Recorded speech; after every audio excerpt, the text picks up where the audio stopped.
بسم اللہ الرحمن الرحیم۔ خاص کے مقابلے میں قیاس کی تیسری مثال آج ہم پڑھیں گے۔ اس مثال کو پڑھنے سے پہلے سمجھ لیجئے کہ مہر کی زیادہ سے زیادہ مقدار کی کوئی حد نہیں، جتنا شوہر چاہے بیوی کو دے سکتا ہے، لیکن کم سے کم مقدار شریعت میں مقرر ہے اور اس سے کم نہیں دی جا سکتی۔ یہ امام اعظم علیہ الرحمہ کا موقف ہے، جبکہ امام شافعی علیہ الرحمہ کا موقف یہ ہے کہ نکاح میں کم سے کم مہر بھی دیا جا سکتا ہے، جتنے پر میاں بیوی آپس میں راضی ہو جائیں،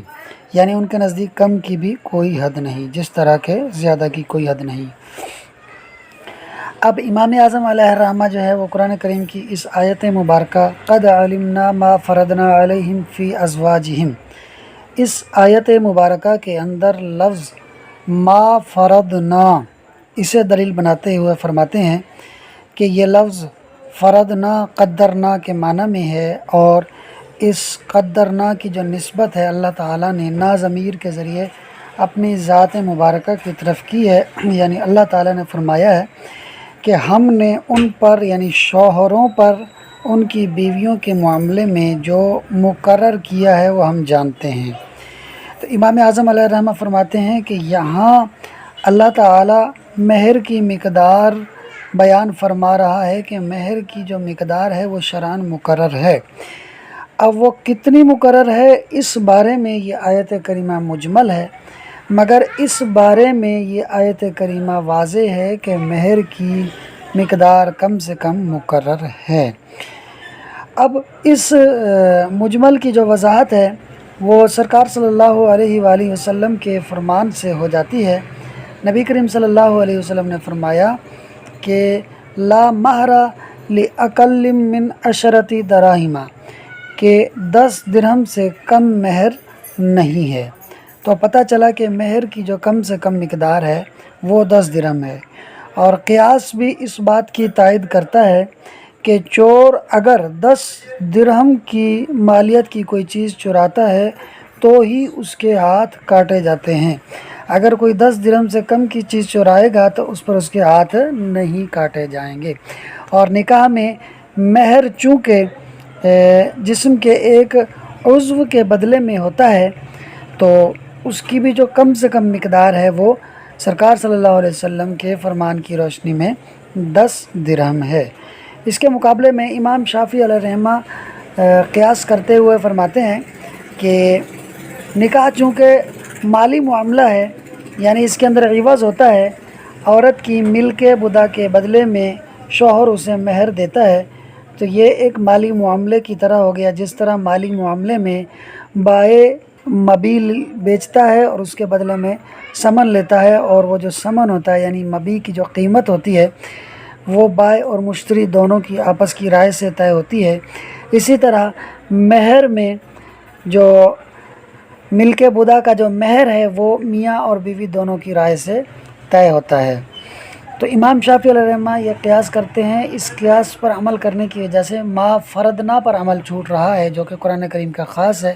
لہٰذا امام اعظم نے قرآن کریم کے خاص ما فرضنا پر عمل کیا اور اس کے مقابلے میں جو قیاس تھا اسے چھوڑ دیا۔ آئیے اب اسے عبارت سے دیکھ لیتے ہیں۔ وَكَذَلِكَ قَوْلُهُ تَعَالَى، اسی طرح اللہ تعالیٰ کا فرمان قد علمنا، ہم جانتے ہیں، ما فرضنا جو ہم نے مقرر کیا ہے، علیہم ان پر یعنی مردوں پر، من المہوری، علیہم کے اوپر من المہور لکھا ہوا ہے یعنی مہر میں سے، فی ازواجہم ان کی بیویوں میں، خاص فی التقدیر الشرعی، یہ آیت کریمہ اور اس کے اندر ما فرضنا یہ مقدار شرعی میں، تقدیر معنی مقدار، مقدار شرعی میں یہ خاص ہے، مہر کی مقدار شرعی میں خاص ہے۔ فلا یترک العمل بہ، تو ترک نہیں کیا جائے گا عمل کو اس پر، یعنی اس پر عمل کو ترک نہیں کیا جائے گا، باعتباری اس اعتبار کے ساتھ، اعتبار معنی قیاس، اس قیاس کے ساتھ، انہو کہ وہ یعنی نکاح عقد مالی، عقد مالی ہے، یعنی یہاں سے امام شافعی علیہ الرحمہ کا قیاس بیان کیا جا رہا ہے۔ تو اس قیاس پر عمل کرنے، اس قیاس کے ساتھ خاص کے عمل کو چھوڑا نہیں جائے گا، خاص پر عمل کو چھوڑا نہیں جائے گا کہ انہ عقد مالیون کے نکاح جو ہے وہ تو عقد مالی ہے، فیعتبر بالعقود المالیتی تو اس میں اعتبار کیا جائے گا عقود مالیہ کا، فیکون تقدیر المال فیہ تو نکاح کے اندر مال یعنی مہر کی جو مقدار ہے وہ ہوگی موکولا سپرد الی رأی زوجین یعنی میاں بیوی کی رائے کی طرف، یہ اعتبار نہیں کیا جائے گا، کما ذکرہ الشافعی علیہ الرحمہ جیسا کہ امام شافعی علیہ الرحمہ نے اس کو ذکر کیا، وفرع علی ھذا اور انہوں نے اس قیاس پر تفریع کی یعنی مسئلے نکالے، ان تخلی کہ خلوت اپنانا، تنہائی اپنانا، لنفل العبادتی نفل عبادت کے لیے، افضل ہے من الاشتغال بالنکاح نکاح کے ساتھ مشغول ہونے سے۔ امام شافعی علیہ الرحمہ فرماتے ہیں نکاح چونکہ مالی معاملہ ہے تو یہ مالی معاملے کے بدلے میں اگر خلوت اپنا لی جائے یعنی نکاح کے بجائے خلوت اپنا لی جائے نفل عبادت کے لیے تو وہ زیادہ افضل ہے۔ وَأَبَاحَ إِبْطَالَهُ بِالطَّلَاقِ اور انہوں نے مباح یعنی جائز قرار دیا ہے ابطالہ نکاح کے باطل کر دینے کو بالطلاق طلاق کے ذریعے، کیف ما شاء الزوج جیسے بھی شوہر چاہے، من جمع و تفریق یعنی ایک ہی طہر میں 3 طلاقیں دے دے یا و تفریق 3 طہر میں 3 طلاقیں دے دے، وَأَبَاحَ ارسال الثلاث جملۃ واحدۃ اور انہوں نے مباح یعنی جائز قرار دیا ہے 3 طلاقیں دے دینے کو جملۃ واحدۃ ایک ہی جملے کے اندر۔ اب تھوڑا اس عبارت کو سمجھیے گا، پیچھے آیا ہے من جمع و تفریق، یہاں جمع سے مراد یہ ہے کہ ایک طہر میں 3 طلاقیں تو دے رہا ہے مگر 3 جملوں کے ساتھ، یعنی میں نے تجھے طلاق دی، میں نے تجھے طلاق دی، میں نے تجھے طلاق دی۔ اب یہ 3 طلاقیں ایک ہی طہر میں دی مگر 3 الگ جملوں کے ساتھ، اور تفریق میں یہ ہے کہ 3 طہروں میں 3 طلاقیں دیں، جبکہ آگے جو کہہ رہے ہیں جملۃ واحدۃ اس سے مراد یہ ہے کہ ایک ہی جملے میں 3 طلاقیں دیں، یعنی شوہر نے بیوی سے کہا ایک ہی جملے میں کہ میں نے تمہیں 3 طلاقیں دیں۔ تو یہ امام شافعی علیہ الرحمہ جو ہے یہ فرما رہے ہیں کہ شوہر جیسے چاہے بیوی کو طلاق دے سکتا ہے،